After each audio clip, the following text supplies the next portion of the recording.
40 minutes for the talk and 20 minutes for questions. And we need to stick pretty strictly to the schedule, I'm told, so we can have some time at the end for the reception and then make our way for who wants, over to the Jerusalem Theater for Professor Pinker's lecture at 8. So we'll be sticking pretty strictly to the time. And okay, so our first speaker, as I said, is Jesse Prinz. Jesse Prinz is Distinguished Professor of Philosophy at City University of New York Graduate Center. Professor Prinz's work is primarily in the philosophy of psychology and covers an impressive array of topics: concepts, emotion, consciousness, moral psychology, aesthetics, among others. He's authored several books with two in press, Beyond Human Nature and Conscious Brain, and one of the works on the psychology and ontology of art called Works of Wonder, as well as many articles. The title of Professor Prinz's talk today is Beyond Reference: How Minds Make Categories.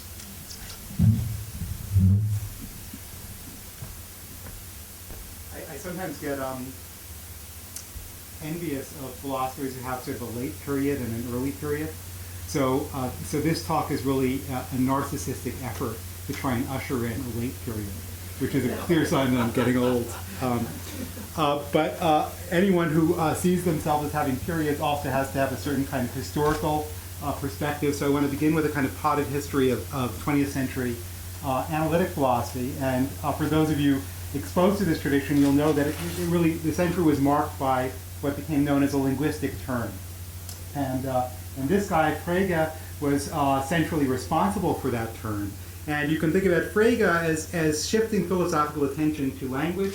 And in his own particular variant of that focus, he introduced the idea that an analysis of language should tell us two things: something about what a term of language refers to, its referent, the thing out there in the world that it designates, and also its sense, the way we comprehend it or understand it, in virtue of which it refers to something out there.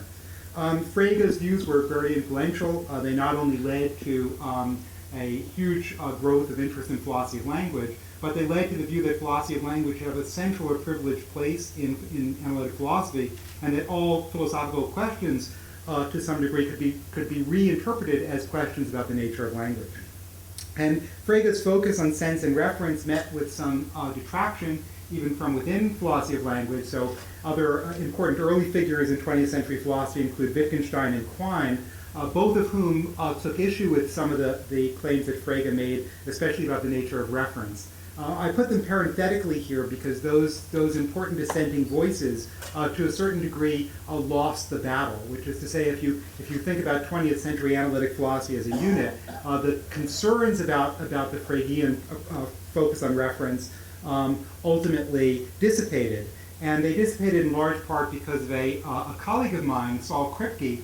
And Saul Kripke took issue with one aspect of Frege's program, this idea of sense, of meaning, understood as something psychological or something that we grasp, but thought that this semantic idea of reference, the idea that a term has as a central part of its semantic content a referent out there in the world, something it designates, was very central to Kripke's semantics. And Kripke thought that there was no difficulty explaining a story about how a term could refer. He thought there would be some kind of causal historical connection between things out there in the world, words that we use to refer to them. And to the extent that these words are then used in thought, our thoughts might be understood as referring to the world in such a way as well.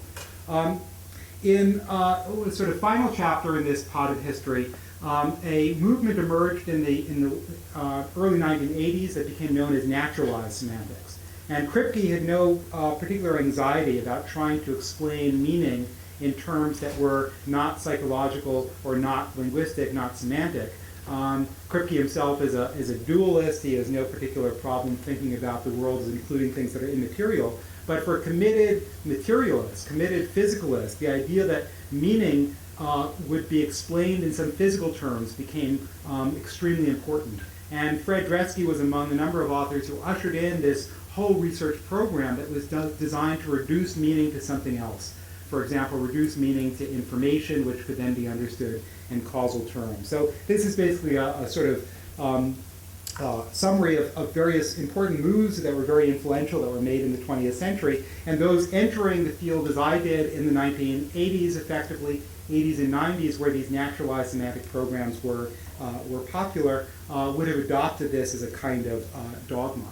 So dogmatic was our focus on theories of reference that you can see throughout the philosophical literature, places where reference is brought in as a kind of panacea or cure-all for hard philosophical problems. So for Saul Kripke, he thought various problems in the metaphysics of modality could be explained through his theory of reference and theory of language. In consciousness studies, there's a concerted effort to try and reduce consciousness or the qualitative aspect of conscious experiences to reference, saying the difference between a mental state that feels one way and a mental state that feels another way has to do with what they refer to in the world. So reference is thought to solve all problems of consciousness. And to remain autobiographical, I think everything I've done in philosophy has sort of had the following formula. Here's a hard philosophical problem. Let's throw a reference at it. Now it's solved. So I wrote these books. So one of them was about concepts. And I thought, look, psychology is showing that concepts are really messy. There are these very complex structures inside of people's heads. There's no guarantee that any two people have the same stuff inside of their heads. How do people succeed in communicating with each other meaningfully? And the answer is, well, despite all these differences inside two individuals' heads, we can communicate because we're both referring to the same objects in the world. So reference can explain how internal diversity can allow for communication.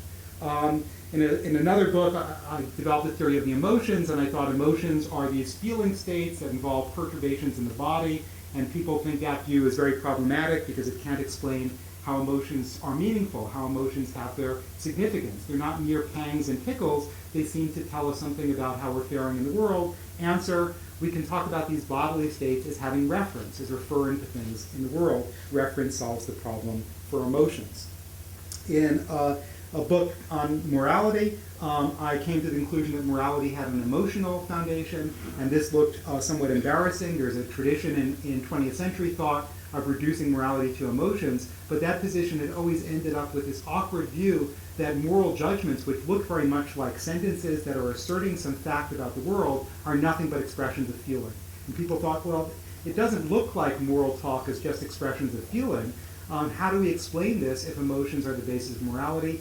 Answer again, reference. You can say, yeah, this moral talk is an expression of feeling, but our feelings refer to facts in the world. So reference, again, solves all these problems. I don't think any of this is true anymore because I'm now in my late period. Middle period.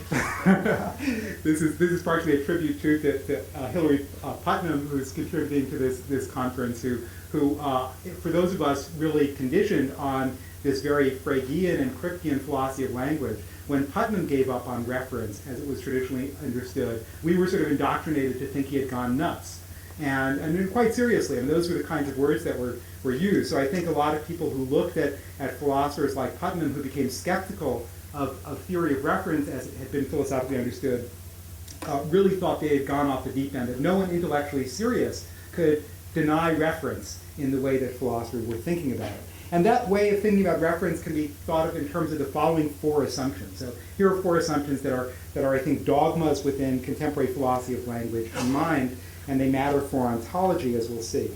And the first one really is a kind of ontological premise. I know maybe it's been bad taste to show a pig carved for eating, Shalem, but forgive me. But maybe it makes the point, because so one of the dogmas is that the world comes with joints, that the world just has these divisions in it that exist independently of us. And when we think about the world and when we talk about the world, all we're doing is we're coming up with mental states or concepts or words that just happen to map neatly onto these divisions that exist in nature. So this notion of ready-made joints is a central dogma. Another central dogma has to do with the idea that we can refer to a whole category by picking out a couple of its paradigm instances. So you might have a concept that refers to those three. These are called greebles, a kind of, in psychology, Michael Tarr, a vision scientist, has developed these sort of fantastic creatures to study vision. But imagine that we have a concept that refers to those guys at the exclusion of the one in the upper right. And the question is, how do you acquire a concept that can refer to those guys, but not the one in the upper right? And the idea is, well, maybe what happens is you develop the ability to point to a couple of key examples, and you say something like those and others like those. And that magical others like those gets those paradigm examples to extend out to the whole category. So if you can pick out one, you can pick out the whole category. That's very central to theories of reference in philosophy. And the reason why you can do this is you're assuming that the category exists independently of the mind. So if there's a real category out there in the world, then picking out one and saying, I want to refer to the category to which that belongs, allows the world to come in and give you the rest. So that's a dogma. Here's another dogma. So Hilary Putnam introduced a thought experiment that became a landmark in the philosophical literature, and it involves travel from a one planet to a twin planet, very much like ours, except in this twin planet, the stuff that fills the oceans is not H2O, it's XYZ. And the thought experiment asks, if you didn't know anything about chemistry, maybe you're living before the time of modern chemistry, and you're referring to the stuff in the oceans using the word water, have you succeeded in referring to H2O, or have you referred to just any clear liquid that could fill oceans and lakes?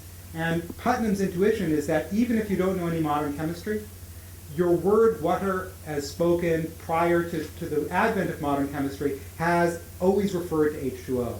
And if you travel to some other planet where there was a different liquid in the oceans, and you said that's water in the oceans, you'd be making a mistake. So that's another view that's dogmatic in the literature. And a fourth one, I should say, is a view that references very determinate, which is, I'll borrow an example from Quine, one might have the worry that it's not clear which class our concepts refer to. You might have the word rabbit, and you say, what does rabbit refer to? Does it refer to rabbits?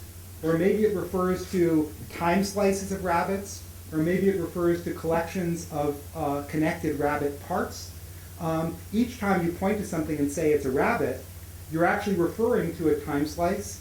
You're actually pointing to a time slice. There's a time slice in front of you. You're pointing to a collection of rabbit parts. So have you succeeded in referring to rabbits, or have you referred to one of these other things? Contemporary reference theories think there's some fact of the matter here. They think we can tell a story about how we're referring to rabbits and not these sort of exotic ontological alternatives. So to summarize all this, the contemporary theories of reference believe in realism, that the world has categories that exist independent of the divisions that we make. They think of reference as a kind of pointing process where we point to a particular and then that extends out to the whole category. Contemporary theories are committed to externalism, a view that says the boundaries on our categories are given by the world in ways that are not necessarily reflected in our psychological states. So two people with the very same psychological states could refer to entirely different categories if they happen to be situated in different possible worlds. And finally, theories of reference tend to be committed to a kind of determinacy, that we're pointing at one particular category and not a family of overlapping ones. So what I want to try and do now is just talk through a bunch of examples that problematize this picture. And I think in a certain way the picture emerged because the examples that were used by philosophers looked like they fit naturally with this picture. So people talk about concepts of natural kinds, like concepts of animals, and that kind of concept looks very suited to those four assumptions. I'm going to argue that those concepts aren't suited to those four assumptions, but they at least have that appearance. But suppose that semantic theories had started elsewhere. Suppose, for example, they had started with some of the classic examples of vague predicates. So this is Job, and he's sitting on his dung heap. And the word heap is a vague predicate because we don't know how much dung it takes to make a heap. It's not quite the classic Sorites example, but anyway, you get the point. This one is more local. And this seems to be a deep problem, and you might say, well, is there just some fact of the matter in the world where heaphood begins and where heaphood ends? And this has seemed to many singularly implausible. It seems more likely that we have some kind of appearance-based concept of things that are roughly heap-like in form. We recognize it on the basis of a certain kind of perceptual configuration, and then we make a judgment based on similarity to that paradigm, whether or not something counts as a heap. And because the similarity judgment is itself imprecise, there's no strict or fixed boundary for making similarity judgments, we can't decide where heaphood begins and where he put ends. When I was in college, one of my teachers was Roy Sorensen, who had recently met Tim Williamson, an Oxford philosopher, and Roy came to me very excitedly and he says, I just met this guy who said there's an exact number of grains of sand that are required to make a heap. And I said, how many, Roy? And he said, 3.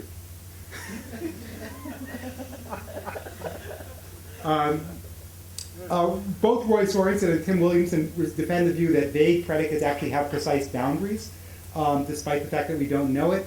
I think that this is on the face of it seriously implausible. And it's seriously implausible because it's entirely unclear what it would be about our meaning-determining practices that would ever introduce that kind of precision. We can tell a very simple story about how people acquire a word like heap. You point to some examples. And then people just form some representation of what those paradigm cases look like, and they look for things that are similar. If you tell that story, which seems to be the obvious one, there's absolutely no reason to think that you would end up referring to some kind that had precise identity conditions, precise boundaries of heaphood and non-heaphood. So there's nothing about how we acquire terms that introduces anything like the required determinacy. Lots of other predicates. This is Britney Spears shaving her head. And we can ask the question, is she in this photograph bald yet? And there's no precise answer to that question. I think these boundaries are imposed by us. They might depend on our purposes. An example from David Lewis, is this drawer empty? It certainly looks empty, but there might be some lint there or some dust there. Is it empty if there's lint or dust? We actually shift the predicate when confronted with these potential counterexamples, and it looks like we're constantly renegotiating the boundaries of our concepts and terms. Another class that I think doesn't fit nicely into the reference-based semantics is social kinds. These look like cases where we impose the boundaries too. So we impose conditions on what's required to become a president.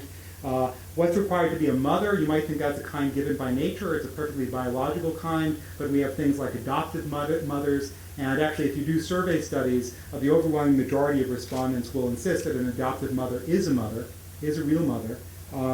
And it does look like this is a boundary that we get to decide. Okay, so boy or girl? Trivial, right? If you saw this person, the question wouldn't even enter your mind because it's obvious that it's a girl. And of course, there's a tremendous amount of literature looking at the construction of gender categories, and we think of gender as another sort of social kind. Is this a philosopher? This is Michel Foucault. So the category of philosopher is a vague category. He's a sort of social historian. Does this count as philosophy? By the way, this is prepared for something very disturbing. Separated at birth. This is Steve Stitch. So for people in the room who know contemporary philosophy of mind, Steve Stitch is a prominent philosopher. And he looks just like Foucault, but he shares something else in common with Foucault, which is that he's been questioned for his philosophical credentials because he's helped usher in experimental philosophy. And people wonder, is experimental philosophy a kind of oxymoron? Can you do experiments and still be a philosopher? So two borderline cases of philosophers. Do they really count as philosophers? They certainly count as some kind of natural kind, but we won't go there. And they're both bald, I guess. Borders, I mean, this is an obvious case, but suppose we'd started our theories of reference with this example. How does the word Iran refer? It's very clear that borders are created by us, and I think one way to sort of summarize the point of this whole exercise in the talk is that I think reference in general is a lot more like geography than like natural science.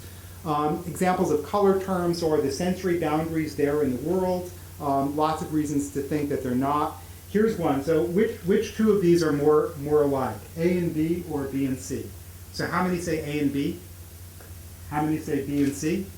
So actually in color space, B and C are closer to each other, but it crosses a color boundary, a lexicalized color boundary, and that seems to affect how we actually see these colors. To see how this works, especially for English speakers, are these the same color?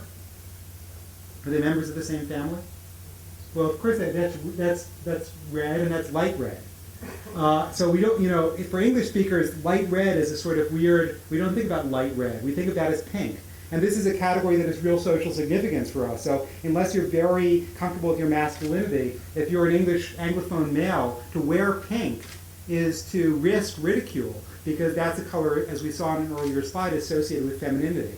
And in Hebrew, I think it light blue is associated with femininity or homosexuality. Is that true? It's true in Russian. Is it true in Hebrew? There's a separate word for blue and for light blue?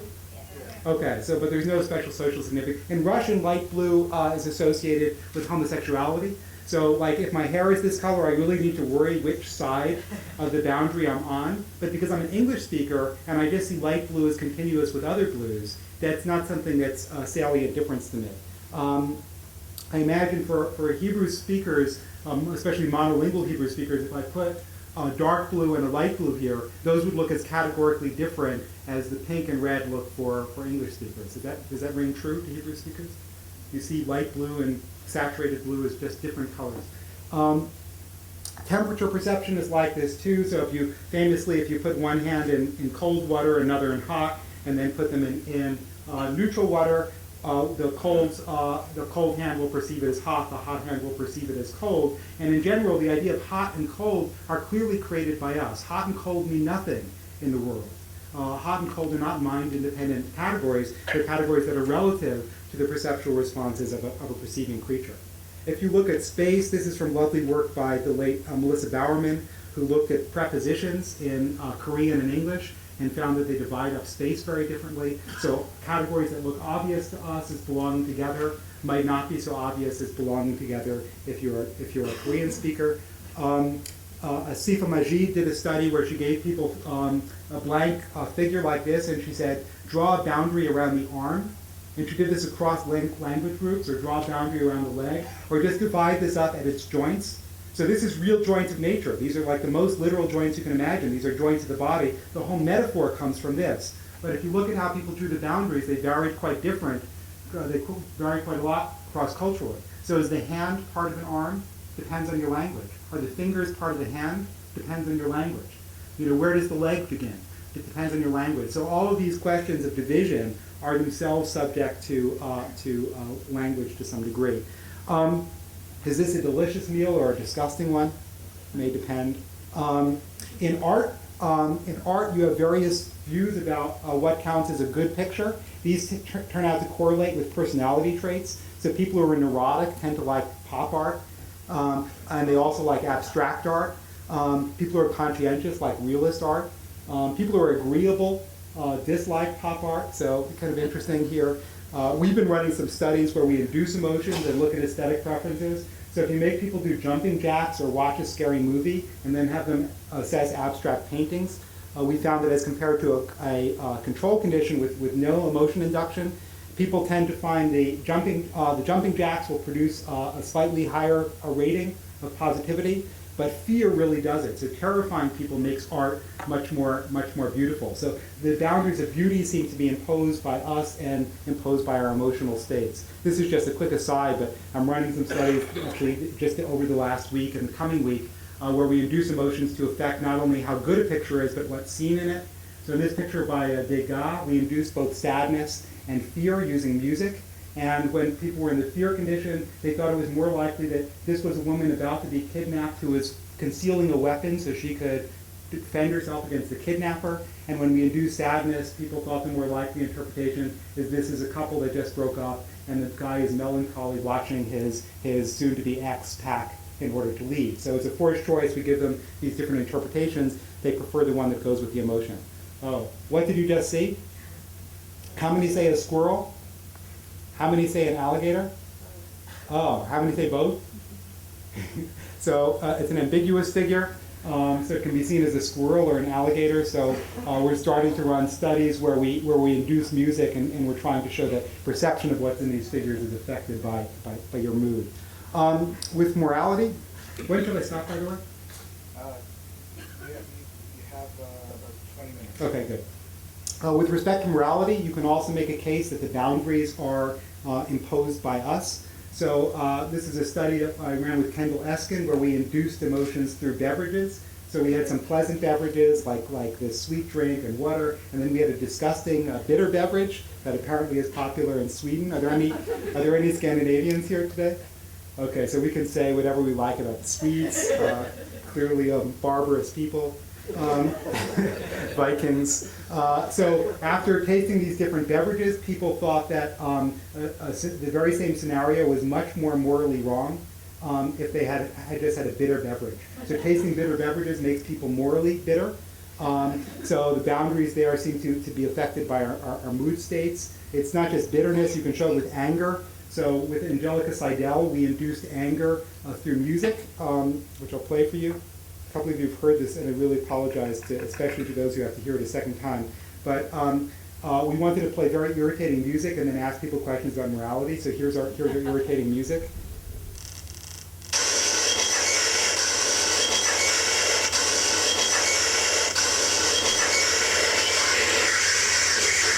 It goes on like that for 13 and a half minutes. We played people 1 minute of it, and then we gave them a bunch of moral vignettes, like is it okay to, if you find a wallet on the street, can you take the money before returning it? Can you cheat on your resume? Can you cut somebody off on the highway? After irritating people with this kind of music, they were much more stringent about these kinds of moral norms, suggesting that the way people make moral decisions, decide between right and wrong, is they introspect how they're feeling, and then their verdict is based on that emotional state. Now, you might say, okay, well, all these very social categories or evaluative categories, sure, those are in the eye of the beholder. Sure, we impose those joints on nature. But what about natural kind? So what about puppy dogs? Isn't doghood a kind that sort of exists in the world independent of us?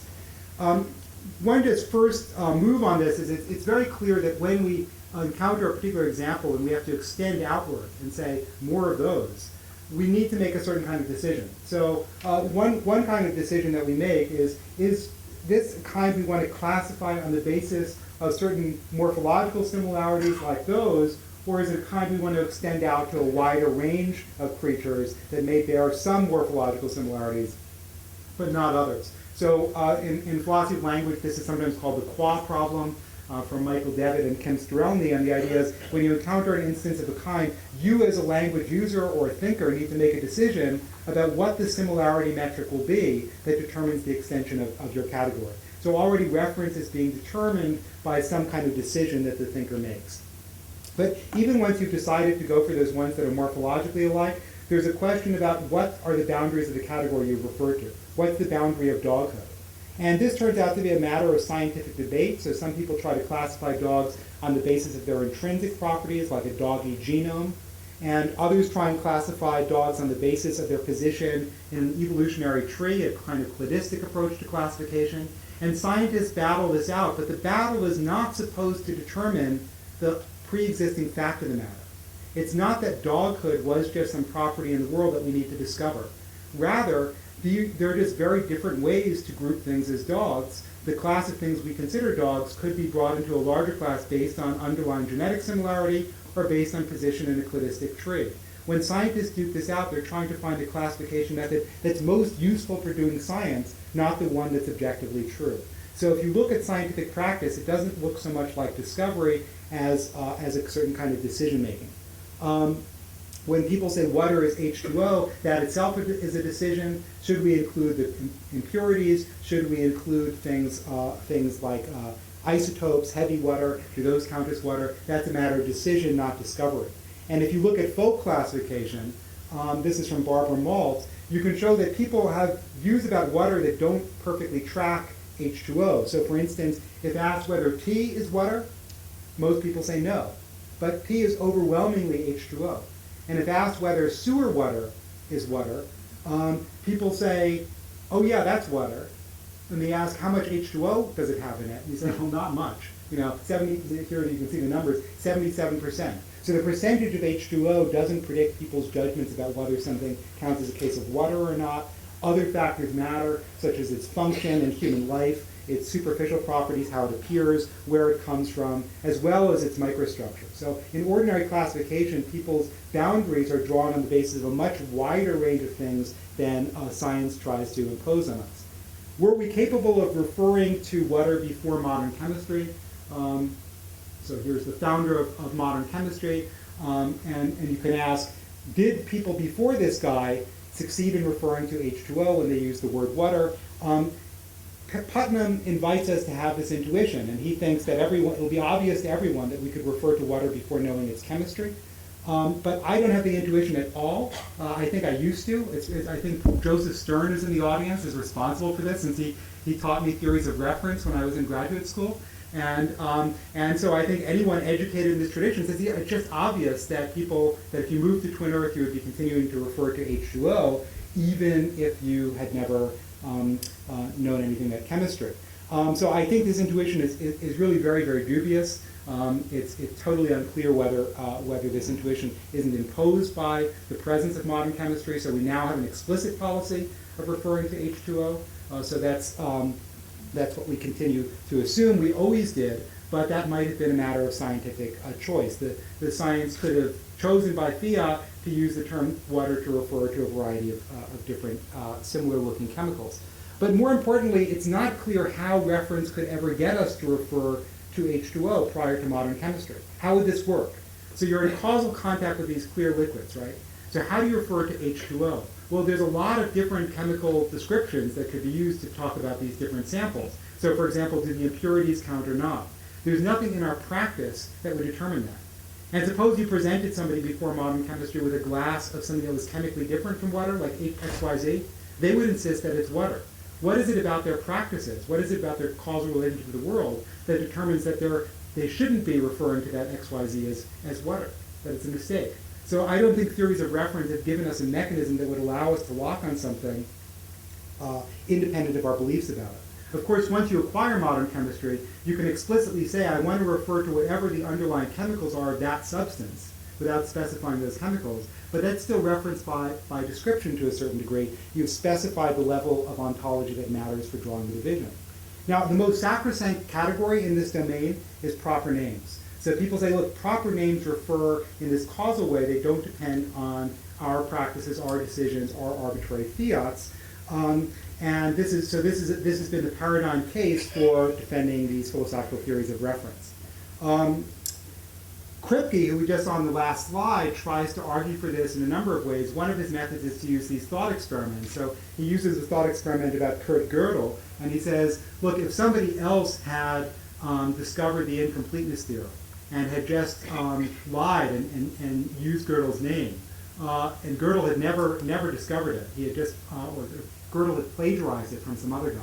Do it that way. So Gödel is just an incompetent logician, but somebody else discovers this theorem, and he just plagiarizes it and puts his name to it. So should we say that Gödel never discovered the incompleteness theorem, or should we say that Gödel didn't exist? Now, if you think reference is determined by our descriptions, our beliefs, our understanding of concepts, then you should say, well, Gödel never existed.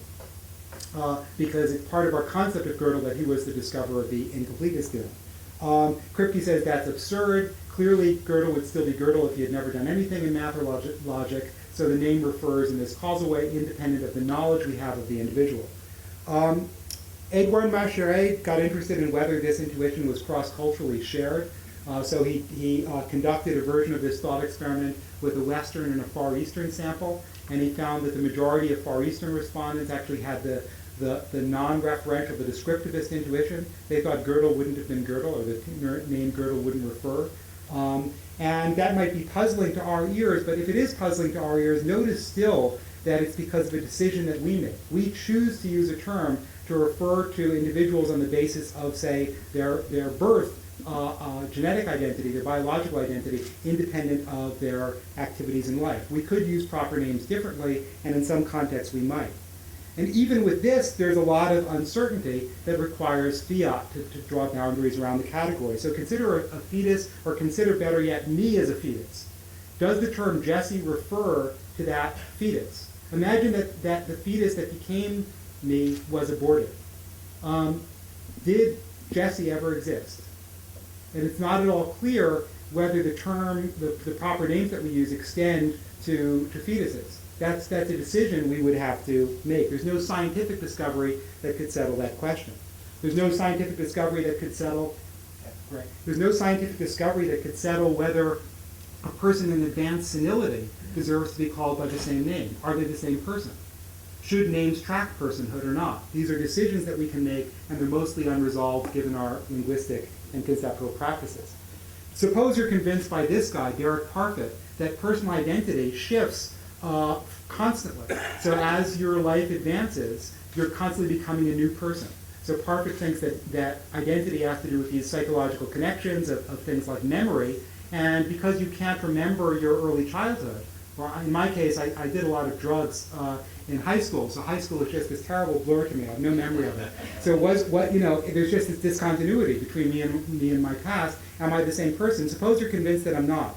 Should we say that the proper name Jesse that refers to me now also refers to this person who existed in high school?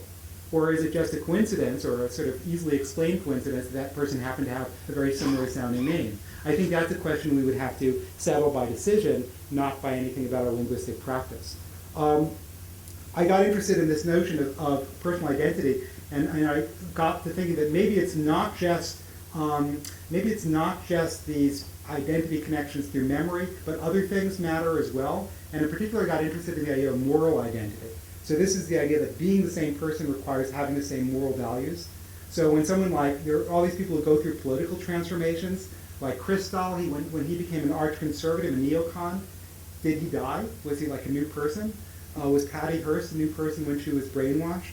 So I wanted to know about folk intuition. So Sean Nichols and I gave people a vignette study with the following vignette. So imagine you accidentally fall while walking in the mountains. The accident caused a head injury that has a profound effect on your values. Your memory and general intelligence remain the same as before the accident, but the injury causes you to stop behaving morally. For example, before the accident, you used to do helpful things for people in your community, and after the accident, you stopped caring about any of that and only act to fulfill your own happiness, even at the expense of others. And our dependent variable, we ask people, in this scenario, to what extent are you the same person as before the accident? And we gave people a scale, and in a similar vignette where people lose their memory, oops, do I have both numbers? In a similar experiment where people lose their memory, oops, this is mislabeled, but the 4.4 is a case where people lose their memory but retain their values, and people say, yeah, you're pretty much the same person. But the 2.2 refers to people's judgments about cases where you lose your morality but retain your memories. And you say, are you the same person? They say no. So what should we say about reference here? Does a proper name refer to a person before and after a dramatic moral change?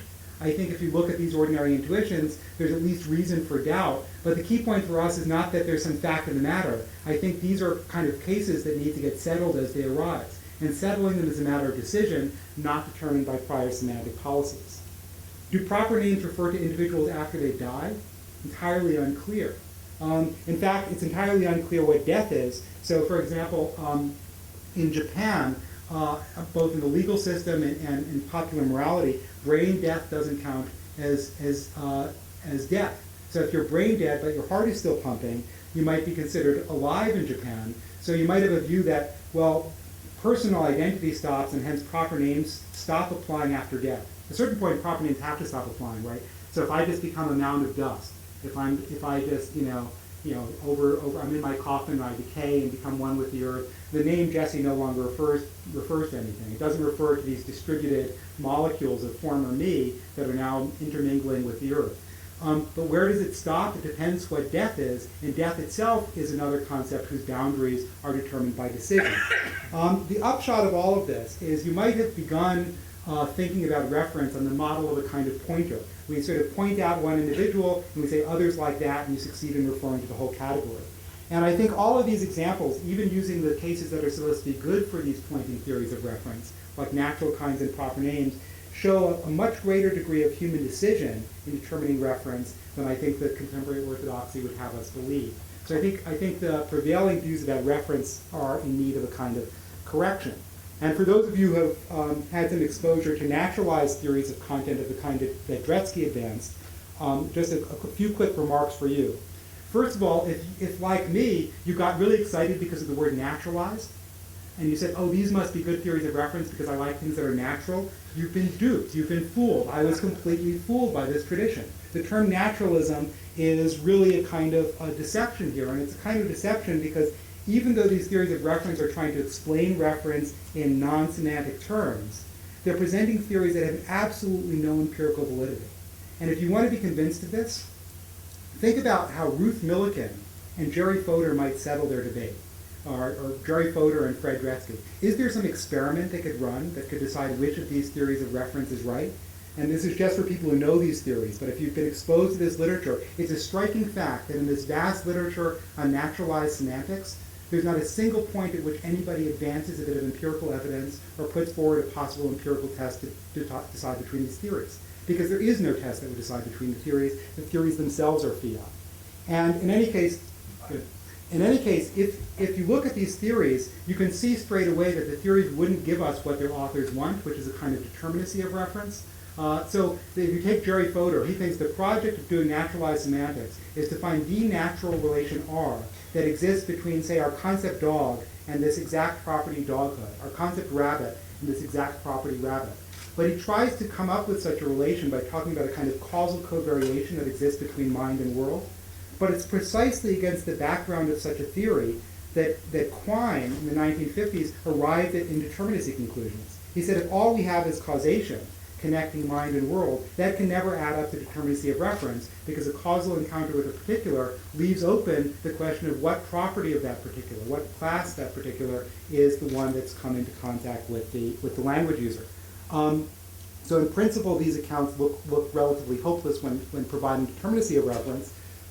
It's worth noting, though, that when we encounter these indeterminacies, they're not particularly embarrassing. So you might think indeterminacy is a major problem for reference theory. I think indeterminacy doesn't matter at all. And the reason why it doesn't matter at all is if we ever encounter an indeterminacy we care about, we can just by fiat decide how to precisify our concepts. And we do this all the time.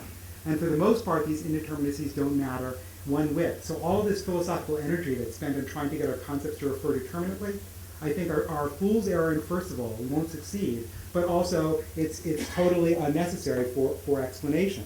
And I say explanation because it's really, really important to remember that when developing a theory of language or developing a theory of concepts, we're ultimately trying to explain behavior. We're trying to explain what people do.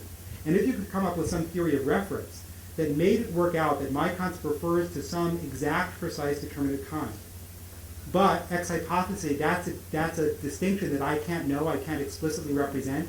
It refers to a kind that goes outside of my conceptualization. Then you've, in effect, stipulated that that degree of determinacy has no psychological relevance. So when I first started working on theories of reference, I would give talks to psychologists. And they'd say, what are you talking about? What are philosophers on about when they talk about reference? This is totally ridiculous. There's no meaning within psychology. There's no meaning in explaining behavior. And I thought, oh, they're just confused. Psychologists, we know, are very dumb. So, they're just not understanding these deep philosophical problems. But no, we're dumb. And, I used to read these linguists like Chomsky, you read Chomsky or Ray Jackendorf, and they're skeptical about reference. And as a good indoctrinated Kripkean, I would say, oh, these idiots haven't understood the problem. But, I think me calling Chomsky an idiot is sort of a bit of an embarrassment in its own right. But the key thing here for our purposes, and I'm going to wind down in a second, is that there's a big ontological IOU. What's going on in these theories of reference is what I described before as this kind of point and spread model where you point to one instance and you hope that the ontology will pick up the rest. The real joints in nature will determine the boundaries of the category as long as you can point to one instance. But if there are no real boundaries in nature to pick up that ontological slack, then it's not clear how this point and spread model can succeed. And this brings us to a sort of final sort of summary issue, which is about where realism comes up if this kind of worry about contemporary theories of reference has any foundation. So we've talked about these three dogmas, or these four dogmas in theories of reference, and I've tried to persuade you that the intuitions underwriting externalism, the hopes for determinacy, this sort of point and spread model, none of these things are going to work. But I haven't yet said much about realism. So some of you who know this literature might be thinking, okay, Jesse is just a descriptionist, a descriptivist. He's been defending the view that we determine reference by our descriptions, and that's perfectly compatible with realism, because our descriptions might just describe real joints of nature, real categories that exist out there. There's lots of reasons to want to be a realist, so clearly the boundaries that we're creating are not entirely arbitrary. We don't group together, say pigs and microphones. We group together pigs and pigs. Maybe that begs the question. These categories are projectable, so if I discover some things in one piglet, I can infer that other pigs, like Porky, will have the same properties that suggest that there's some real similarity out there in nature. Some of these categories are causally efficacious, so quite independent of human minds. Things like like trees and rivers and pigs maybe were able to have all kinds of impact as a category on the world, and the causal generalizations that would work for some individuals could extend to the group. But against this sort of realist picture, obviously all that is essentially true, but one needs to sort of resist going all the way towards a full-blooded realism. First of all, in many cases, it's not at all clear that there's anything in the world unifying the categories we talk about. And morality, I think, is very much like this. It's not clear that the range of things we find morally distasteful, like having sex with dead animals and stealing property and say mass murder, have anything underlying in common. That's a matter of debate, but I think it's dubious in that case. I think you can show empirically that it's dubious, but I won't do that here. And once you think that evaluative properties are dependent on the mind, you can generalize this point by showing, it's the last slide, penultimate slide, you can generalize this point by showing that everything has an evaluative dimension. I showed Michel Foucault on the slides before. So Michel Foucault, I should have listened to Foucault and not Kripke. So Foucault is this notion of power knowledge. And he says every time we introduce a category, we're actually sort of imposing power on the world. The categories that exist create divisions that are not necessarily there, and they reflect values. And it's very clear in the case of moral categories or social categories, but the idea might be generalized. And you can show that just from the point of view of pragmatics, the fact that we draw a boundary in one place, not another, is at least relative to human goals and purposes, explanatory purposes, as in science. And to that extent, it's an imposition of human objectives, human goals, and that can be seen as a kind of evaluative element of all classification. Now, you might also say, look, even if these are real joints in nature, there are just so darn many of them. How do we decide where doghood ends? Does it include wolves? Does it include the biological ancestors just previous to dogs in the evolutionary tree that no longer exist? Were they dogs too? If dogs continue to change, are they still dogs?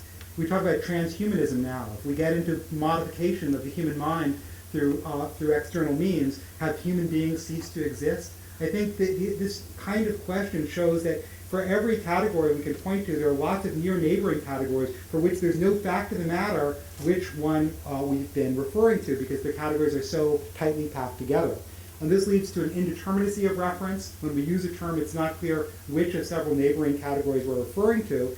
There are huge individual differences based on our own preferences or sometimes cultural background, which classification we refer to. And I don't think there's any way to settle, in principle, which class of various near neighbor classes we succeed in referring to. So there's a sense, it's not quite anti-realism in a strong sense, but at least it doesn't fit with hardcore forms of realism to suggest that categories are so densely packed that it's a kind of matter of fiat or decision, often a decision that never gets made, what we've succeeded in referring to.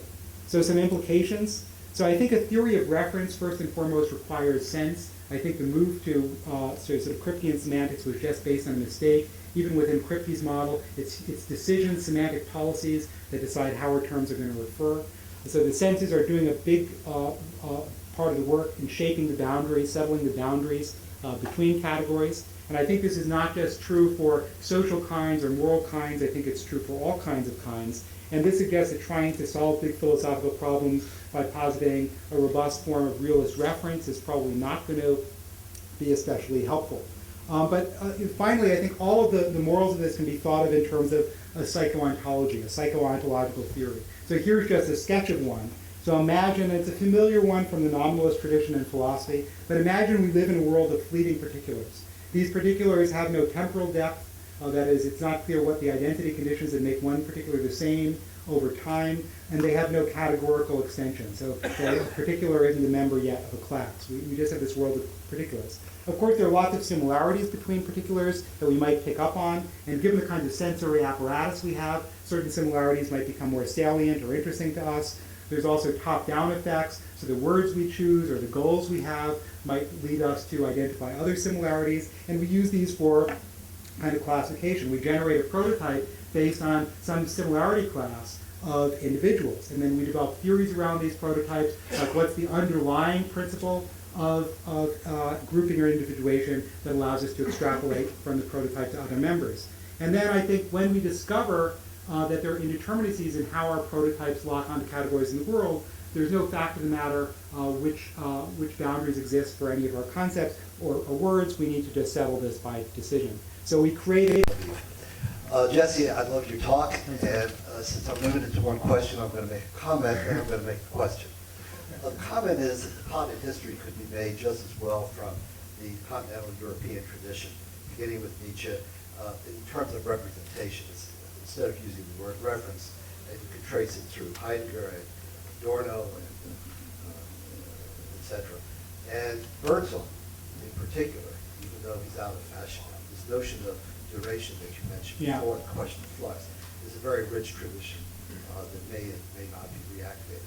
So the question I want to ask you, that was simply a comment. Hilary Putnam, in breaking the hold, as it were, the Freudian hold, turned to William James and to Dewey in particular, in regards to a pragmatic solution. And the pragmatism of the how we divide the plenum of experience is the tradition, I think, that you're building upon. I wonder how, in fact, you would amalgamate, as it were, the analytic tradition at this point with Hillary's position and pragmatism more generally. Great. Just a quick remark on the continentals. I mean, I think there's a way of seeing this perspective as one that's much more familiar in the continental tradition. But I think one has to be a little bit careful in looking at that tradition. We can't underestimate the inheritance of Schopenhauer. And I think Schopenhauer came at this with a certain kind of view that said our categories are impositions on the world, but there is this real world, and we can discover its nature. And he thought we did that through art. And you read Nietzsche on truth and lies in the extra moral sense. Same thing. Language is imposing boundaries that aren't there. But then will to power, Wille zur Macht, gives us the real world as it really is.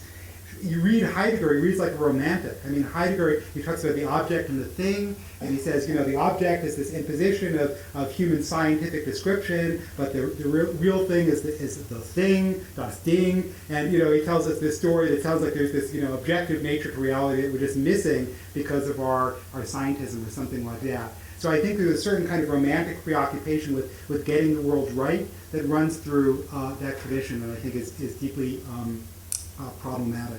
I think the pragmatists are basically right. I mean, in a way, it's a kind of embarrassing talk to give because it's kind of like reinventing the wheel. It's just rediscovering things that the pragmatists, I think, were onto, that I think Putnam was onto. So I wouldn't here dare to sort of get into the minutia that would distinguish my views from any of theirs. At this point, I'd want to come just as an ally and a late coming advocate.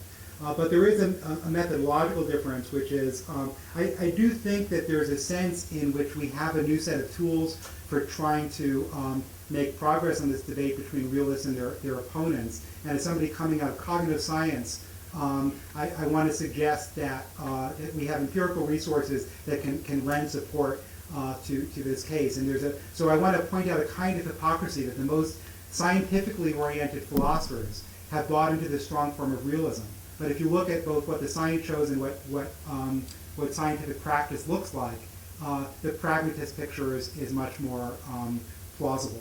And somebody might say, well, isn't this a self-defeating argument in parading science as a privileged methodology? You've, in a sense, bought into a realist view. And I want to say no, because if it works out that science is not privileged, it's just another arbitrary way of sorting out the world, I win, so I win, or James and Dewey win, no matter how you cut it.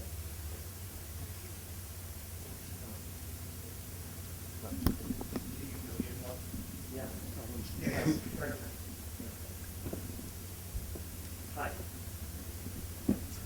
Arnold, Van Buren. So I really like almost everything, but I'm not totally sure I understand why what you're saying is, different from what Boder could say.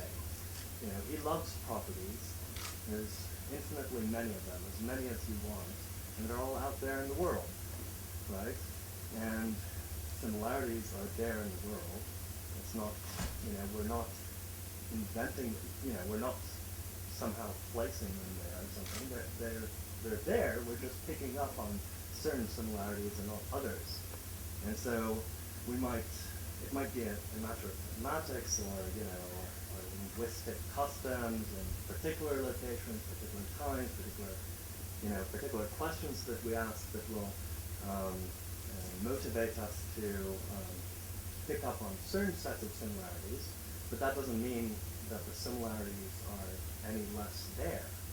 On the contrary, that's how we come to form the particular categories that we do, is by selecting particular classes of similarities that are relevant to our needs right now and maybe not relevant in other times. So is that good? Yeah. So I think voters should agree, but here's one way to expose the difference. So in developing a theory of content, Fodor sometimes faces counterexamples. So he thinks mental states and words refer by some kind of causal correlation with the world, just simplifying a bit. And then somebody says, well, really our concepts are very good at picking out typical instances of the category, but what about these atypical ones? You know, suppose we're very good at seeing a typical cow, but if you had a terribly deformed or mangled cow, you know, we wouldn't recognize it as a cow. How do we succeed in referring to that?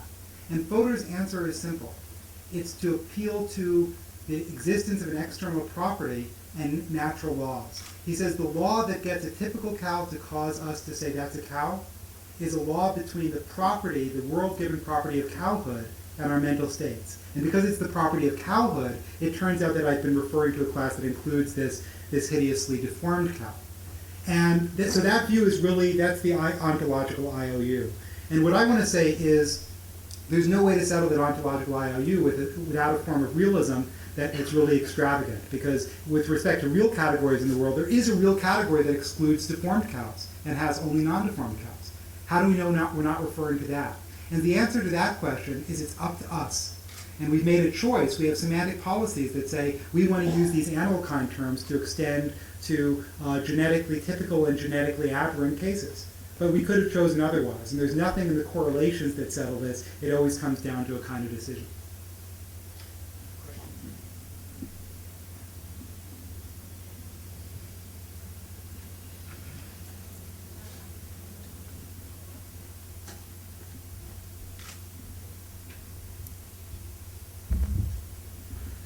Steve Horst from Wesleyan University in the U.S. First, Jesse, welcome to the bright side of the force. I'm a slow learner. I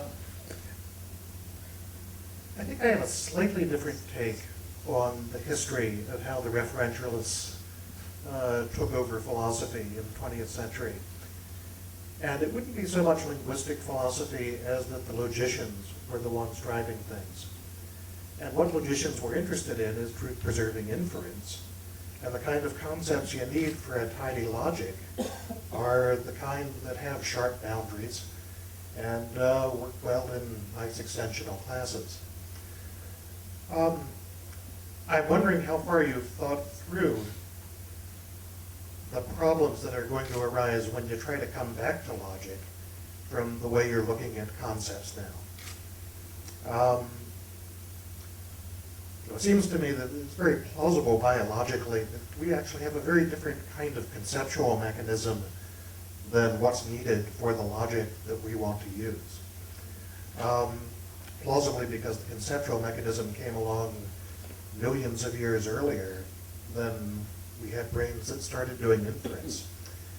But to make this into a question, have you started thinking about what's going to happen for logic and inference and truth now that you've taken a different view of concepts and their relationship to categories?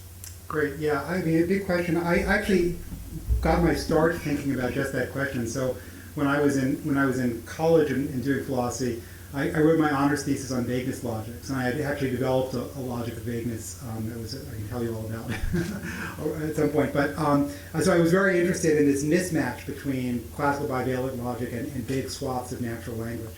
I now think that there's something perverse about the project of doing vagueness logic, that it's almost as if we had this, we weren't sufficiently self-critical about the project of doing logic to begin with. And then we come to vagueness, and we think the really interesting thing to do in developing a theory of vagueness is to find a logic for it. And that strikes me as, without a clear idea what the ultimate outcome or end would be, why are we doing this, what is it for, what value does it serve, I think it's mandatory in many philosophy departments to teach our students logic, and I don't want to suggest we should stop doing that. But it's worth pointing out that it's fairly recent that we've been doing it.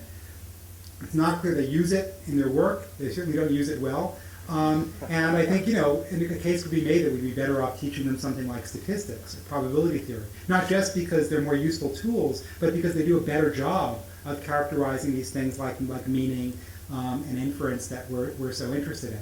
I do think it's possible we could come up with and there are many bivalent logics. I was just in Poland, which is a sort of birthplace of a lot of these, and I think a lot of them have interesting expressive power, but they always leave out other stuff. And I think, so for instance, people got very excited about multi-valued logics and doing vagueness, and they said, well, you could have an n-valued logic that just had true as 0, true as 1, false as 0, and a whole continuum in between.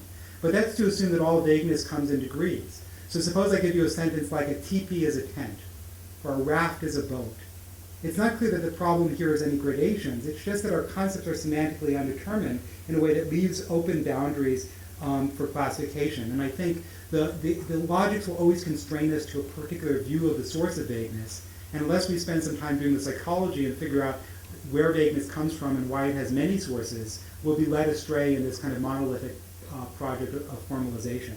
I think in the end, the notion of true, so I think logic, we need to always have a long story to justify why we're doing logic at all. And I think it's going to be a very narrow range of use and application. The notion of truth, I don't want to give up on the world in some sort of strong idealist sense. I think we have perfectly useful notions of truth. Fred maybe got us thinking about a pragmatist notion of truth, so sort of utility at the end of inquiry or something like that.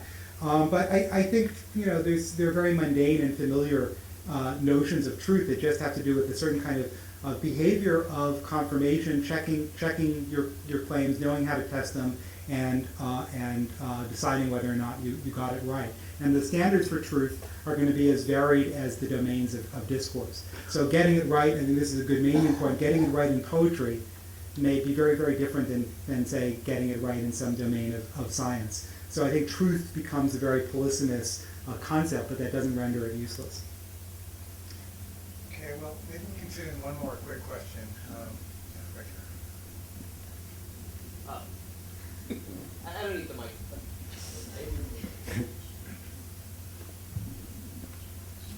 Okay, I'm Kranti Saran from Harvard and JNU. I was just wondering if you could say a bit more about the kind of, the kind of view, contrarianism that you were really moving towards. Because it seems like one of the, you emphasize throughout the kind of latitude we have in the sort of conceptual schemes we bring to the world, but then there's also a lot of pushback from the world, right? And the natural thought is that the pushback from the world is because of features in the world, and there's something just really objective about that.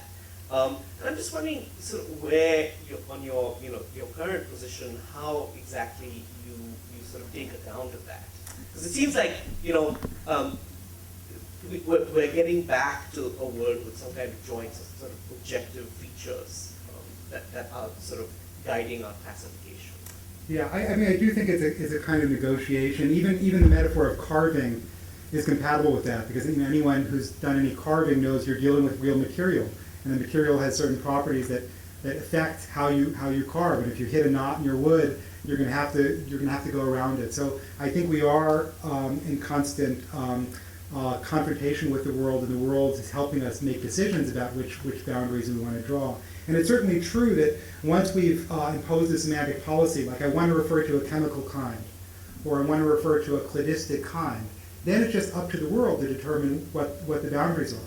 Once I've chosen to refer to a clade, I can go out and figure out whether a bird and a lizard belong to the same category. That becomes a totally empirical question, and the world delivers the answer. Is a wolf a dog? Total empirical question. What about a dingo? I don't know, but we can settle that empirically. So I don't think that the anti-realism that emerges here is one that's incompatible with this fundamental idea that observation and encounter with the world help us settle all kinds of questions about category membership. So it's a fairly limited view, which is just that it's connected. I hate to end by citing a Nazi, but it's connected to this von Uexküll idea of the Umwelt. It's controversial whether he's a Nazi, but anyway, this notion of the Umwelt, where you say, look, each creature resides not in the world, as if that's this collective thing that we all share, but resides in some careful selection of the world. And the selections of the world are still of the world in the sense that selection is not a process of creation ex nihilo. Selection is a process of deciding which of the bits that inhabit the universe are ones that we find interesting, which are the bits we want to, for our purposes, bring together. But once we've brought them together, we can make all kinds of discoveries about their similarities, and the way we bring them together is partially dependent on how they actually are similar, independent of us. So it's a compromise between realism and anti-realism, not a whole hog departure from realism. Okay, that's all the time we have for our first speaker.